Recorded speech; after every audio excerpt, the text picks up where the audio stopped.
Do you know what it is? Did that sound familiar to all of you? So dear friends, if no, so you are at the right place. Welcome all of you in Music Vibes Cafe.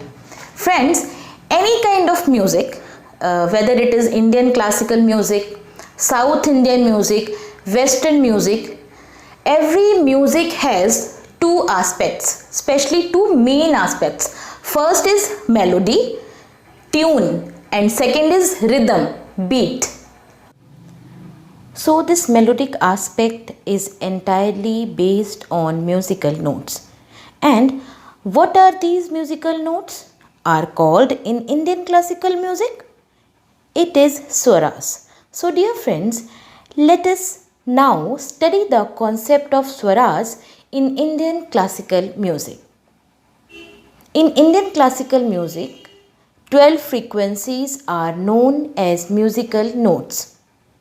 And in Indian classical music, these musical notes are called swaras. Essentially, out of these 12 swaras, 7 swaras are considered as main swaras. So dear friends, the first swara or note, or we can say musical note, is sa. It is very important note because all the other notes are placed depending on the position of sa. Second swar is re, third swar is ga, fourth swar is ma, fifth swar is pa, sixth swar is dha, and seventh swar is ni. These 7 main swaras, also called as Shuddha swaras in Indian classical music. The term Shuddh means pure.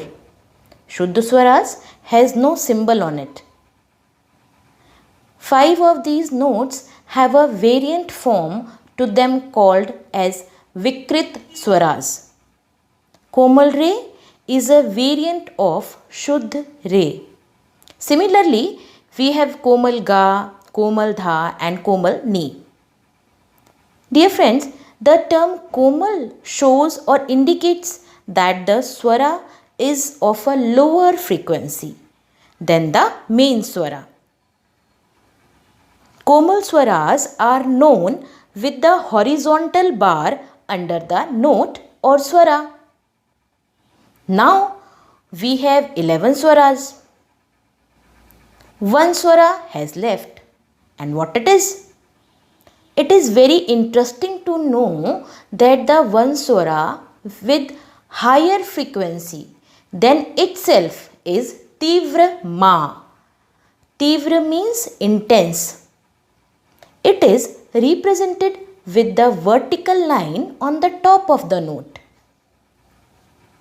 Now we have 12 swaras and we can say musical notes. Now the very important thing about swaras is that sa and pa has no variants, and that is why we called them achal swar, or the swaras that are not movable. Well dear friends, sa, re, ga, ma, pa, dha and ni are actually the pet name of Shadaja, Rishabha, Gandhar, Madhyam, Pancham, Dhaivat and Nishad.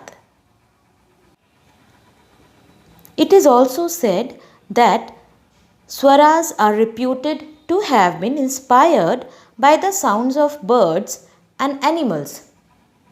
Sa is associated with peacock, Re is associated with cow, Ga is associated with goat, Ma is associated with conch, a bird like a crane, Pa is associated with cuckoo bird, Dha is associated with horse, and Ni is associated with elephant. Every swara has its own place in our body also, from where swara has been sung. Sa from navel, Re from chest, Ga from throat, Ma base of tongue, pa, nose, dha between teeth, and ni from lips. So dear friends, as you all know, swaras are very important in music. The base of any type of music, whether it is light or Bollywood, are swaras. Being an Indian classical music singer and instrumentalist, it is very essential for performer to have a proper knowledge of swaras, especially a practical knowledge of swaras and the theoretical knowledge of swaras, because Indian music is all about swaras and exploring the swaras. And that is why the Indian classical music is so beautiful and unique. I hope all of you are able to relate this topic very well. So guys, keep watching, be safe, be happy and be calm also. Stay tuned with me. Bye.